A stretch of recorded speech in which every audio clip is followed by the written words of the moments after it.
Senador, dos cosas sucedieron en este fin de semana. Una, pues obviamente el lamentable hecho en Orlando, en este ataque al bar, en este lugar.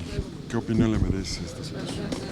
La intolerancia conduce a la violencia, la intolerancia conduce a este tipo de expresiones atroces que debemos condenar como país, pero también como civilización. Creo que también debe motivar una reflexión sobre el control de armas en Estados Unidos. ¿Qué más necesita pasar en Estados Unidos para que ya el Congreso de los Estados Unidos reactive la discusión y ponga límites al comercio de armas, sobre todo de armas de asalto? ¿Cuánta gente más tiene que morir para que se den cuenta de que esta política de absoluta disposición libre de armas de fuego en Estados Unidos solo conduce a muertes y tragedias de esta naturaleza? Que son instrumentos que utilizan los fundamentalistas, los radicales, para agredir y lastimar a la sociedad. Ojalá que este crimen atroz, el más sanguinario de los últimos años, después del 11 de septiembre de 2001, lleve ya a una conclusión definitiva en los Estados Unidos de que tienen que poner límites al uso de armamento y a la disposición de armamentos en su sociedad y para sus ciudadanos. En segundo lugar, creo que debe empezar a surgir una fuerte reflexión en Estados Unidos y también en nuestro país sobre el discurso del odio. Cómo cuando una sociedad se aísla y se radicaliza en el discurso, en el debate público, puede pasar este tipo de acontecimientos. Según las primeras noticias que tenemos de los acontecimientos de Orlando, la persona que realizó estas atrocidades tenía un perfil homofóbico y sus actos estaban encaminados a revelar, a hacer pagar a quienes consideran que están en un lado incorrecto del sentido ético. Yo creo que el fundamentalismo radical y sobre todo este tipo de discurso de odio, estas expresiones de intolerancia conducen a una situación violenta, y creo que en Estados Unidos la elección presidencial está alimentando el discurso de odio y no podemos bajo ninguna circunstancia dejarnos llevar por el discurso de odio, por el discurso radical, por el discurso que alimenta separaciones y divisiones entre las personas ahí cuando no existen. Creo que esas son las dos reflexiones que nos deberían motivar los sucesos de Orlando: control de armas y ponerle fin al discurso del odio. ¿El Senado condena estos hechos? Por supuesto, ya lo hemos hecho, condenamos claramente estos acontecimientos, enviamos nuestra solidaridad a las familias de las víctimas, a los sobrevivientes, y también nuestro respaldo a la sociedad de Estados Unidos en este momento muy doloroso. Cada vez que pasa una circunstancia como esta, una sociedad se vuelve más débil, se carcome a pedazos, y creo que lo más importante es encontrar la forma rehabilitatoria, restaurativa de la convivencia en Estados Unidos, y eso pasa fundamentalmente por corregir las causas que están detrás de esos acontecimientos. Insisto, discurso de odio, control de armas. Hoy comienza lo que es el inicio del periodo extraordinario. Ya hay varios temas principalmente importantes. Uno de ellos es el sacar adelante el Sistema Nacional Anticorrupción.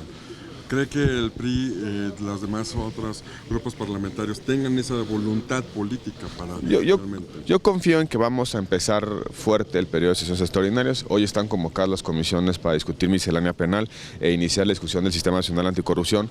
Veo muy cerca los acuerdos, faltan algunas redacciones importantes que han motivado buena parte de las diferencias entre los grupos parlamentarios, pero que se pueden resolver esas diferencias con creatividad y con mucho diálogo político. Yo creo que en estas horas podremos resolver esos corchetes pendientes y podernos ya sentar a dictaminar en las comisiones a partir del día de hoy. A las 11 instalaremos el Congreso de la Unión, instalaremos las sesiones extraordinarias, cada Cámara irá a trabajar en su propia dinámica. Hoy están convocadas las comisiones para esos dos temas, y yo espero que el día de mañana, si así se generan las condiciones, que el día de mañana el Senado, la Cámara de Senadores, pueda empezar a discutir el Sistema Nacional Anticorrupción y posteriormente la miscelánea penal. También hay un importante consenso en el tema del uso medicinal de la marihuana, no así en el uso, en la elevación de los umbrales de portación para que no se considere delitos. Ojalá quepa la sensatez y sobre todo el sentido común y vayamos a acompañar a esta reforma, que es muy importante para que mucha gente recupere su libertad o no vaya a la cárcel. Y en última instancia, revisar las condiciones sobre la reforma de la seguridad pública en razón de lo que aconteció hace 2 domingos, en el cual pues hubo un resultado electoral que que ha introducido nuevos actores a la escena política y que en consecuencia en nuestro partido hay la intención de conocer su opinión antes de construir la reforma constitucional. Eso no significa posponer de manera definitiva, sino simplemente crear un espacio de diálogo y de encuentro con nuestros próximos gobernadores para escuchar su opinión sobre el nuevo modelo. Por último, la detención de los líderes de este fin de semana de la Coordinadora Nacional de los Trabajadores de la Educación, pues ya la columna vertebral de esta organización, pues ya hace... El juicio sobre la responsabilidad penal le corresponde a las autoridades competentes. A anticipar que las acusaciones son ciertas, son falsas, están probadas o no, sería una irresponsabilidad de mi parte. Ese juicio le corresponde a las autoridades, le corresponde a los jueces y en consecuencia a los jueces los que también existe responsabilidad penal. Por lo que conocemos en estos momentos, la historia de conductas ilícitas se antoja compleja, se antoja muy delicada. Y ojalá que las autoridades puedan pronunciarse pronto sobre la responsabilidad penal a partir de lo que les ha acercado el Ministerio Público Federal. Independientemente del caso concreto, nosotros hemos hecho un llamado reiterado y sistemático a que se aplique la ley, que la reforma constitucional no está en juego, la reforma constitucional en materia educativa no está sujeta a la decisión y al arbitrio de una expresión disidente del magisterio educativo, que no está bajo ninguna lógica subordinada a la reforma educativa a las intenciones del sindicalismo magisterial y que en consecuencia se tiene que aplicar la ley. Y ahí donde se violen los derechos de terceros, el derecho de circulación, el derecho a la libre expresión de las ideas, el derecho a tener un comercio, el derecho a poder acudir a una escuela o a un centro de recreación, en cualquier caso se aplica la ley. No tiene ningún derecho, ninguna legitimidad la disidencia magisterial para invadir y afectar la vida cotidiana de las personas en la Ciudad de México, en Chiapas o en Oaxaca o en cualquier lugar del país. Se tiene que aplicar la ley, no solamente con sentido de responsabilidad, sino también aplicar la ley agotando todas las instancias previas de diálogo. Pero si el diálogo está condicionado a que se revierta la reforma educativa, simplemente la autoridad está obligada a aplicar con toda energía y con toda voluntad la ley. Pero, senador, ¿esta detención es benéfica en estos momentos o enrarece el ambiente político? Si se le quiere ver como una suerte de acicate político, me parece que no llevará a ningún lado.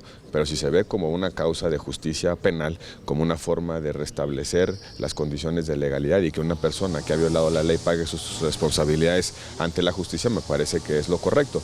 Yo quiero pensar que estamos en este segundo escenario, que después de integrar un expediente, después de haber recabado pruebas, el Ministerio Público ha llegado a la convicción de que se cometieron delitos y en consecuencia ha actuado. Por eso insisto en que el juicio sobre la responsabilidad penal no le corresponde a la clase política, a los actores políticos, sino le corresponde a los jueces.